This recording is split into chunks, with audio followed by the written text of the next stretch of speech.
আসসালামাইকুম দর্শক, আবারও পদ্মা নদী চলে আসলাম। চুঙা পাতা হয়েছিল, চুঙায় দেখি কি মাছ আপনাদের রিজিকে আছে, তো আপনারা দেখতে থাকুন। আর সেই সাথে ভাইরাস মহসিন টিকটক আইডি এবং ইউটিউব চ্যানেলটা আপনারা সাবস্ক্রাইব এবং ফলো করে দিবেন। তো দর্শক আপনারা দেখতে থাকুন, আপনাদের রিজিকে কি আছে।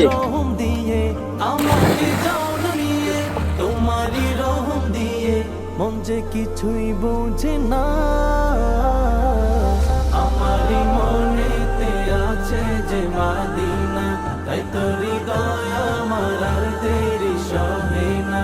আমারই মনেতে আছে যে মাদিনা, তাই তো হৃদয় আমার আর দেরি সহে না। আমারই মনেতে আছে যে মাদিনা, তাই তো হৃদয় আমার